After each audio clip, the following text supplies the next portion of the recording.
from begging to giving. Every day, we pass by people living on the streets. Torn clothes, empty hands, forgotten faces. We walk past them like they're part of the pavement. But what if one of those hands, the ones once stretched out to beg, rose so high that they began to lift others? This is the story of a boy who was born on the roadside, who once begged for food, and one day gave the world something far more powerful than money: hope.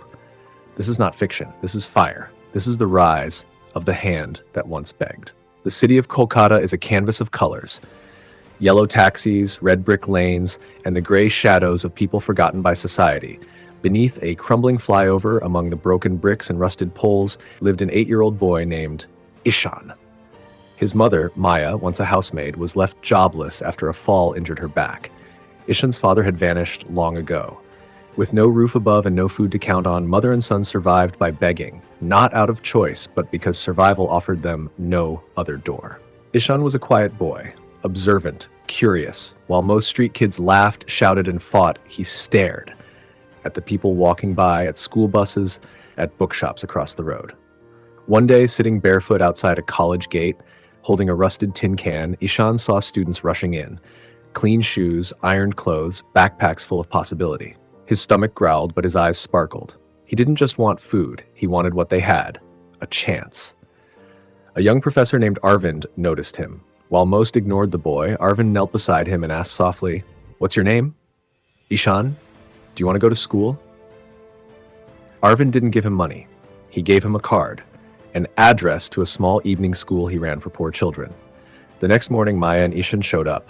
That school didn't have walls, just a blue tarp roof and plastic chairs. No AC, no uniforms, just notebooks and dreams. But for Ishan, it was heaven. He started learning like a man starving for knowledge. Numbers became his new game. Words became his new wealth. Maya worked nearby as a cleaner just to keep feeding her son.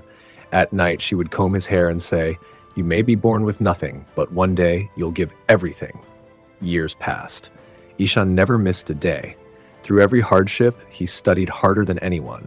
Rain, hunger, illness, nothing could stop him. At 15, he topped the state scholarship exam. At 17, he gave his first speech on a local stage, speaking not in perfect English, but in perfect truth. "I was born on the streets, and the world taught me how to beg, but education taught me how to rise." The video of that speech went viral. News channels started calling him the boy who never gave up. At 21, Ishan founded an NGO, No Empty Hands. Its mission: to find street kids like him and give them food, shelter, and free education. The same city that once looked through him now looked up to him. He was invited to speak at universities across the world. He sat beside millionaires, leaders, and authors, but never let go of his roots. Every year on his birthday, Ishan would return to the same flyover and leave food packets for the homeless kids sleeping there. "Because someone once saw me," he said, "I will now see everyone." One day, a little girl with tangled hair ran up to him at his shelter and asked, "Were you really a beggar once?"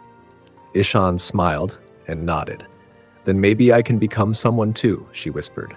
He bent down, held her hand gently, and replied, "You already are someone. You just haven't been seen yet." Moral of the story: we often judge people by where they are, not by where they're going. Ishan didn't choose poverty, but he chose to rise from it. He didn't just escape the streets, he reached back to pull others out. Never underestimate a hand that once begged. It may one day hold the power to change the world, because the greatest givers are often those who once had nothing to give.